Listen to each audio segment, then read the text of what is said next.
The King Pumpkin sleeps. If you want an audience with this regal plant, you should mash all of his pod sacks.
It is rumored that the pump...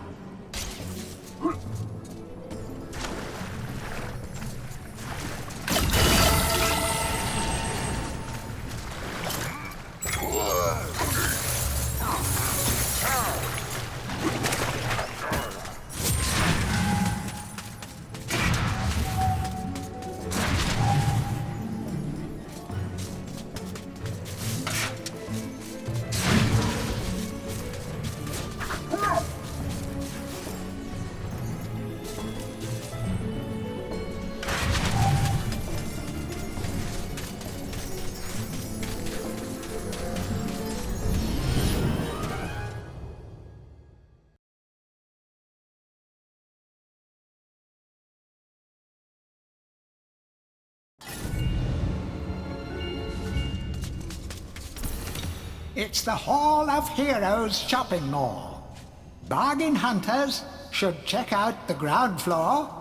Well-to-do shoppers should check out the upper floor.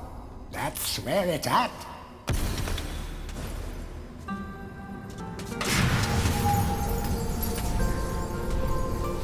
To pay homage to...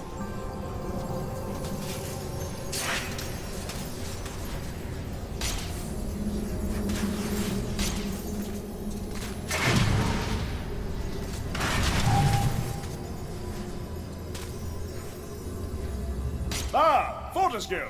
What's this I hear about that archcat Zarok still being alive? Thought you killed the fella. Never mind, you old warhorse. Better show him what's what, eh? I expect Johnny's zombies a bit more of a handful than you remember. How are you doing for weapons? Here, take my warhammer. It'll smash anything and it won't fall apart like a club. I only ever get to use it cracking walnuts around this place.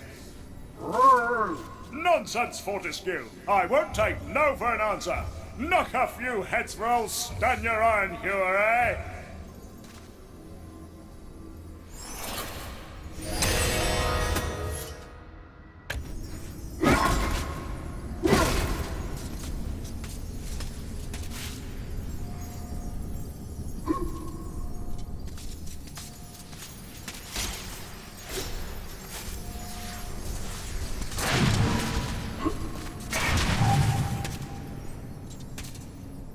Only when you are...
There used to be a coven of witches in the caves beneath Cemetery Hill.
None shall enter. The shadow demons are entombed within.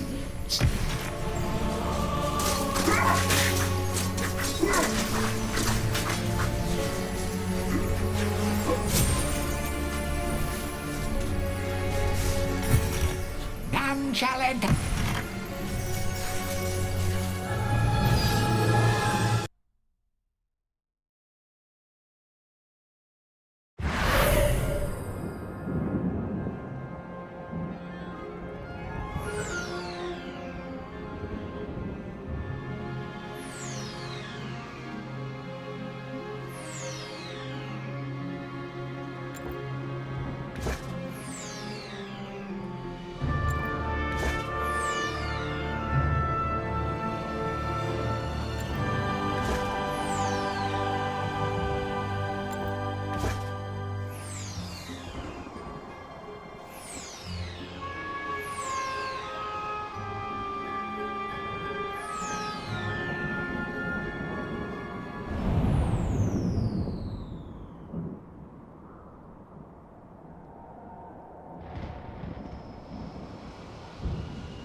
Poor villagers. The master possesses them. It mustn't hurt them. Hurt guards, though. They seek out an object of great power.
A crucifix once stood here, but the mayor took it. Find a replacement.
The rune key is held aloft by the flow of water from the fountain.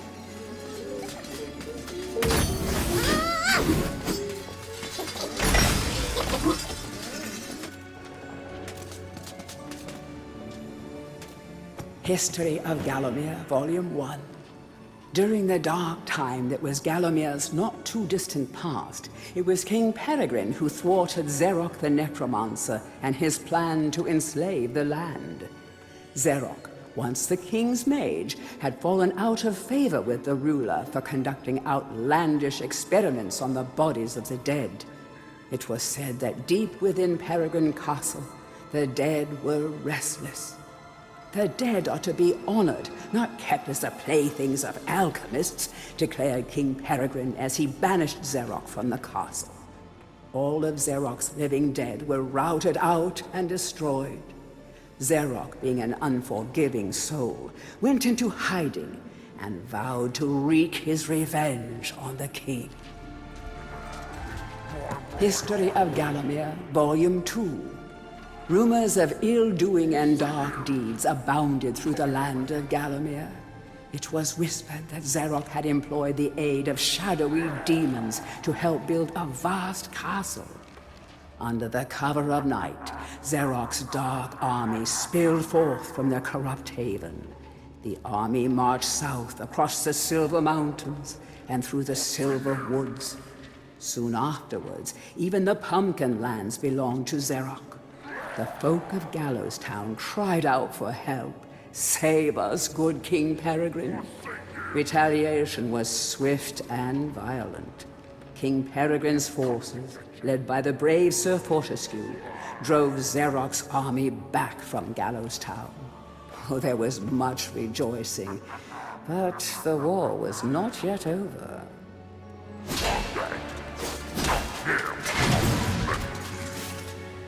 History of Gallowmere, Volume 4. The forces of evil were destroyed, but at a terrible price. None but a handful of the king's militia returned from that field. Gallowmere lost a whole generation of young men that day, including Canny Tim, the legendary crossbowman, and Fortescue's second-in-command, who fell in the first volley of arrows. Zarok's body was never found, though if it lies unmourned in an unmarked grave, then no one in Gallowmere would shed a tear. The shadow demons that had fallen under Zarok's banner were unnatural creatures that did not belong in the world of mortal men. The king declared that they be banished, entombed under the pure earth of the enchanted earth. Imprisoned within an impregnable box of the king's design, the demons were buried deep underground. Their tomb was sealed with a magical device that has since come to be known as the Shadow Artifact. History of Gallowmere, Volume 3. News that Zarok's army had now taken the Floodlands caused much concern. From this vantage point, Zarok could march west to take the Enchanted Forest. This sacred place would prove a bitter defeat if it fell into the hands of the evil sorcerer. It was Sir Dan Fortescue who once again led the king's militia to rid the demon host from the land. Yet the evil wizard was cunning and had prepared an ambush. Titanic battle ensued, of which history has never seen the like.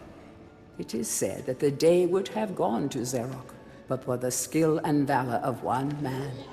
Fortescue led the charge deep into the massed ranks of the undead, felling Zarok's bodyguard, the fearful Lord Cardok, and before finally succumbing to his own mortal wounds, slew the traitorous sorcerer with a mighty sweep of his sword. Tourist's Guide to Gallowmere, Part 1. The land of Gallowmere is a wondrous land of breathtaking sights and adventure. If it's beauty you are looking for, be sure to check out the sights of the Enchanted Forest. Scale the heights and see the nests of giant dragon birds. Seek out weird and wonderful plant life. Go ooh and ah at the sight of baby dragon toads splashing about in the crystal clear ponds. Why not take a walk through the Pumpkin Valley? Pumpkin is Gallowmere's favorite dish, and about now the valley is just bulging under the weight of young podlings awaiting harvest. Tourist Guide to Gallowmere, Part 2. If it's mystery you're looking for, then the seasoned adventurer should travel to the ruins of King Peregrine's castle. Yes, this is the fortress from which the fabled King Peregrine once hailed. It is said that the king's crown was lost in the dungeons below the castle, and that the ghost of the regent himself now haunts these cold stone passageways. Spooky. Why not take the swamps and seek out the mythical town of Mellowmead? This place was once said to be a place of fantastical arcane alchemy, but an age has passed since it was consumed by the murky swamps. Perhaps great treasure awaits any adventurer that can locate its watery resting place. Heroes from History, a retrospective. Chapter 1. In addition to being the strongest man who ever lived, Stanyer Ironhewer was unsurpassed in his skill as a blacksmith. He was equally happy pounding on his anvil at home as he was pounding on someone's head in battle. It was said that his only fear was the end of the village smithy as the focus of manufacture, in favor of more centralized units. As if.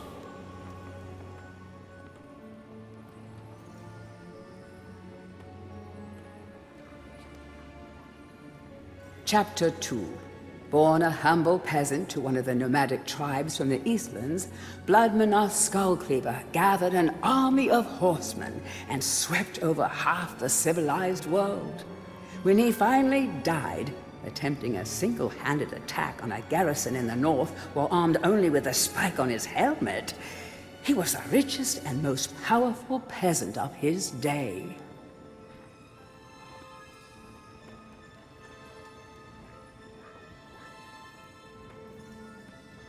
Chapter 3. Carl Sterngard spent most of his formative years under siege at his family castle. With his impregnable magic shield, Sterngard's motto was, "The best form of attack is defense."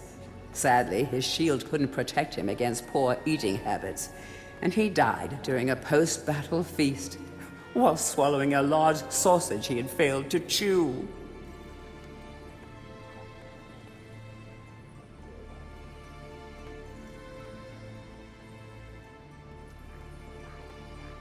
Chapter 4. Truly the hero's hero.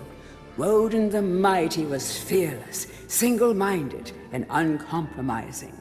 Unbeaten in combat, he inspired raw fear in friends and enemies alike, not to mention in close family members and pets.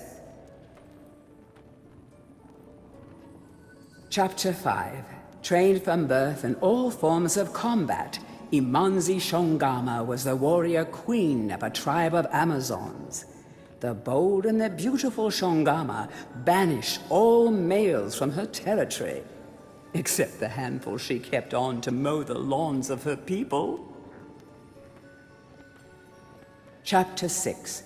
A full-time mother and homemaker, Megwin Stormbinder had to defend her settlement from barbarian raiders while the menfolk were away on a hunting trip. She fought off repeated attacks, armed only with a pitchfork and a rolling pin, and with one arm holding her baby.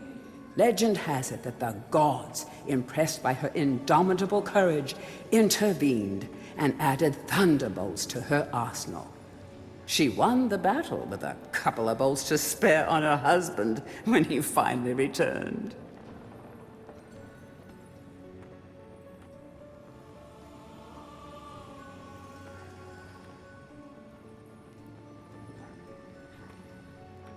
Chapter 7. Dirk Steadfast was a fearsome opponent thanks to his magic sword and a firmly held belief that only women defend themselves. Real men are always on the attack. He was a friend and contemporary of Carl Sterngard and was with him even to the end. It was whilst Steadfast was explaining his views on Sterngard's shield during a feast that the latter had his tragic and inexplicable accident.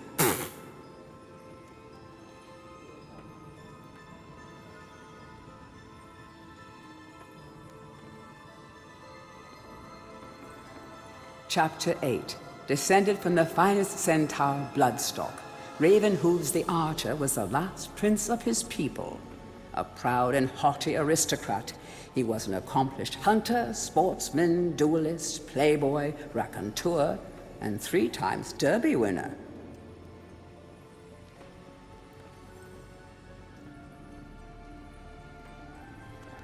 Chapter 9. Captain of the militia in the time of King Peregrine, Sir Daniel Fortescue found fame when he killed the renegade wizard Zarok.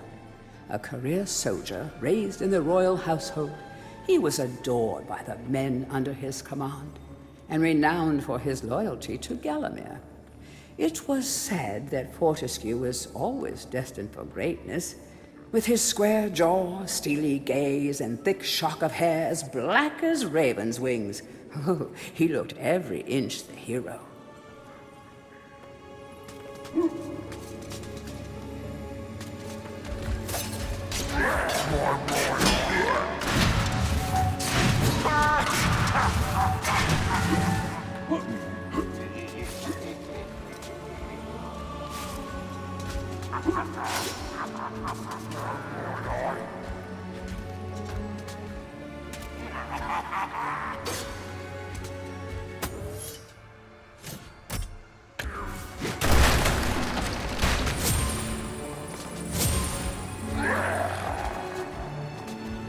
To whom it may concern, I must make haste, for Zarok's men will be here within the hour. I have taken the crucifix from the church. It is the key to a key. I used the cross to make the attached cast. Then I had it destroyed. It is my hope that this cast falls into the hands of a just and good hero. Signed, the town mayor.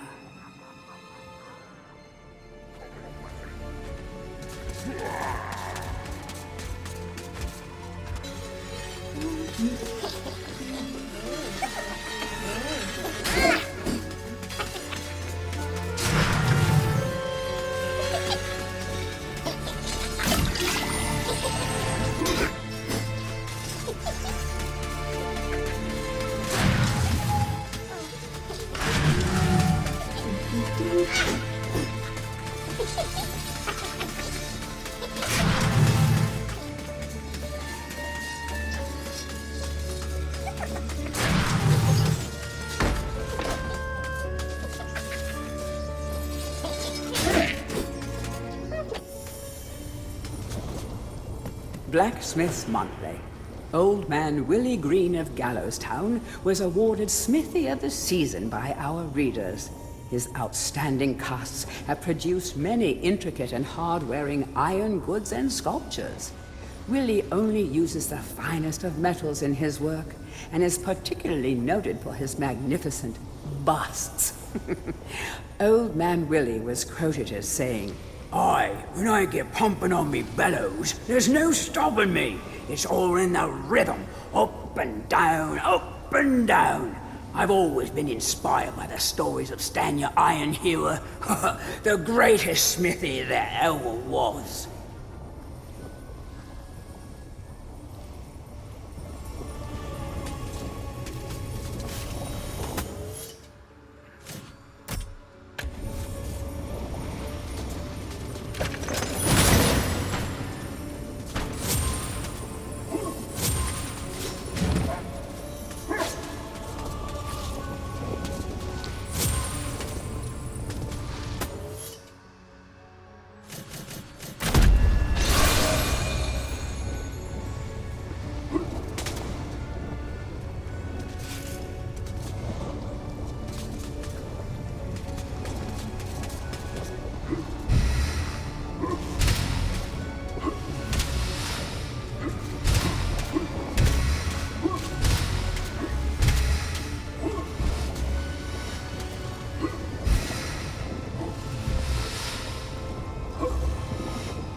Blacksmith's Monthly.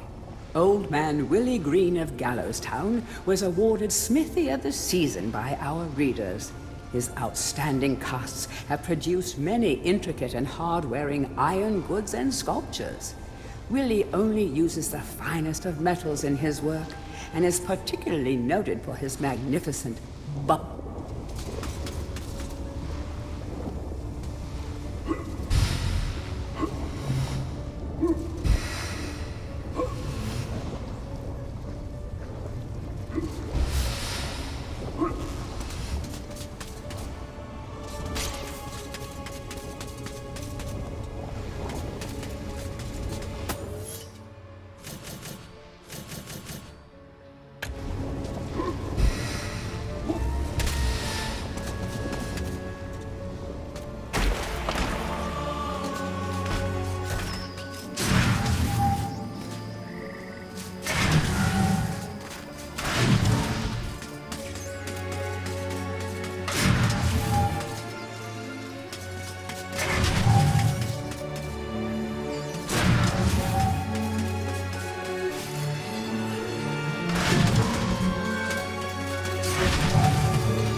of Mr. Shanks, landlord of the Troll's Head. To clean the statue, lower the pedestal. But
Blacksmith's Monthly.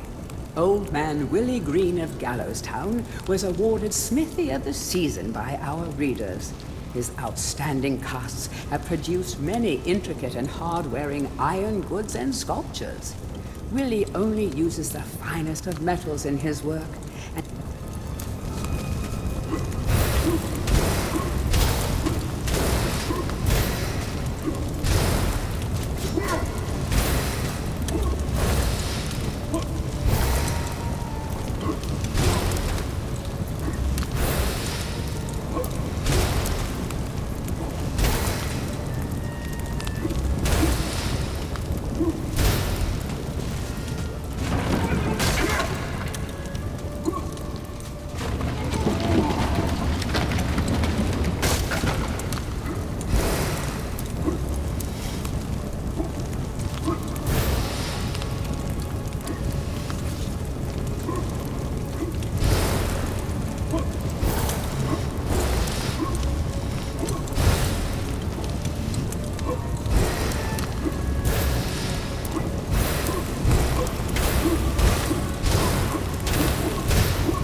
Dear Sir and Madam, on my travels across Gallowmere, I have come across many mysterious and enchanting finds.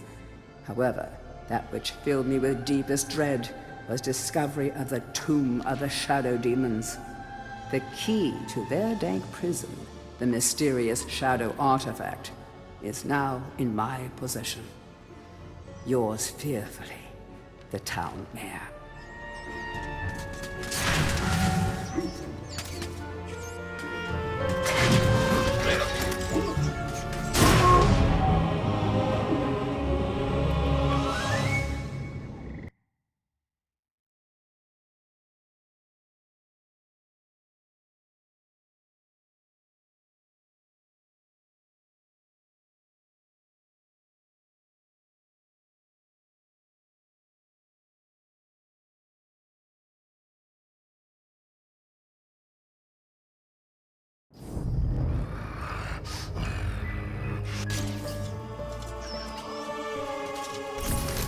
Oh,